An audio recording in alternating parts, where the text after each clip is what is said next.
What's up, everybody? This is Jerry Randall, and welcome to another episode of GOAT Talk. I'm so glad you tuned in today.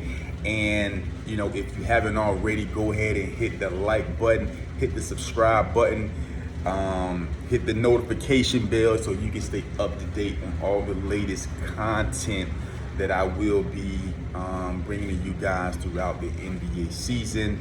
As promised, I'm back with another video, and today the topic is who is the GOAT, the greatest of all time. And when that question is posed, two players come to mind: LeBron James and Michael Jordan. So we're gonna keep the comparison between these two players, and there's other players that can definitely be considered, but when this question comes up, these are the two players that come to mind. So let's jump right into it, and I'm just going to give you my take, my perspective on the issue, and then you guys can comment below, let me know what you think, and then we're just going to keep rocking and rolling just like that. So without further ado, I'm just going to come out and just say it. To me, based off of a lot of information, data, statistics, LeBron James is without question the greatest player to ever breathe air, period. When you compare him to Michael Jordan, I just don't even see that even being a close comparison, to be honest. Michael Jordan is a scorer, was a scorer, great at what he was doing, the greatest of his generation for sure. But when you analyze both careers and the type of players that they both were, there's just no comparison. LeBron James is by far a better basketball player than Michael Jordan. Now, I know a lot of people want to bring up these arguments of 6-0 in the finals and all that type of stuff, but we're just going pound for pound. Best player has to be LeBron James. So I don't want to just say that without giving you some reasons as to why I feel that way, and a lot of people feel that way. I think the conversation is changing about Michael Jordan being the greatest player of all time. I mean, the game is played at a much faster pace. Guys are more skilled than they were back in the day. And, everybody wants to make reference to the game was more physical, but fouling people, choke slamming people, elbowing people when they come to the lane, that's not basketball. I'm sorry. That's not basketball, okay? So the physicality of the game from back in the day is not a reason to say that Michael was better than LeBron, because today's game is, you can't punch somebody in the face when they come in the paint. That's just a ridiculous argument and a ridiculous statement. When you talk about the championships, for one, you got to look at LeBron James. Michael Jordan played 3 years at UNC. 21, 22 years old, he was a junior in college, winning a national championship. LeBron James comes into the NBA at 18 years old. At 21, 22, he's in the finals.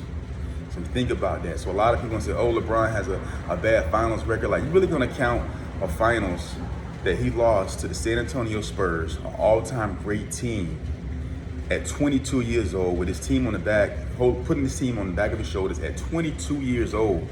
Most players are in college trying to win national championships, playing the NCAA tournament. This man is 22 years old, going up against Tim Duncan, Manu Ginobili, Tony Parker, and we're holding that loss in the finals against him. That's just ridiculous, okay? The man has been to 8 straight finals. LeBron James has played against far better competition in the finals. He's played against the 72-win Golden State Warriors, came back down from 3-1. No one's ever done it in the finals. Let's just be honest. He's beat the Spurs in the finals. That's an all-time great team. That team has won 5 championships in their history. His only finals loss that I have to hold against him is, really, I understand what happened when they lost to the Dallas Mavericks. In my opinion, I think Mark Cuban put $25 million in a duffel bag and dropped it off at LeBron's doorstep and kind of was like, listen, let us win this finals. Here's $25 million straight cash. That's what I think happened, to be honest. But we'll talk about that at another time. But when you look at LeBron James, he's not a scorer. He's not a shoot first type of player. More than likely, he's going to finish his career having scored more points than anybody in NBA history. Not only that, he's probably going to end his career with more assists than Magic Johnson. Like LeBron James is, from a statistical standpoint, is far greater than Michael Jordan. His scoring average is not far off from Michael's. Michael had a 30.1 career average. LeBron James is at 27.4. I mean, we're talking about 1 3-pointer per game, and they're even in scoring. LeBron James is taking like almost 1,500 less shots than Michael Jordan, and already has more points than Michael Jordan in NBA history, passed him last year sometime. LeBron James can play 4 positions. LeBron James is a better passer than Michael, a better rebounder than Michael. He's the combination of Magic Johnson, who can arguably be in this conversation, has the GOAT. I don't think he is, but he has some valid, points that he can make to be the GOAT. But Michael Jordan was just a scorer, man. He had the mentality. He was, cutthroat. He wanted to destroy you. But LeBron James is just a whole nother animal. I just don't see LeBron James in his prime, Michael Jordan in his prime, going head to head, teams evenly matched. I don't see Michael coming out on top. I just don't. I don't see and Scottie Pippen doesn't get a lot of credit for this, but Scottie Pippen was a hell of a player. And when Michael Jordan left after his first retirement, that first season without Michael, the Chicago Bulls only lost 2 less games. They went from like 56 wins to 55 wins. And Scottie Pippen took him to the Eastern Conference Finals. Same team, which goes to show you that when people say 6-0, Michael Jordan had a great team around him. When LeBron James left Cleveland, they went from winning 66 games to losing 26 games in a row and setting the NBA record the very next season.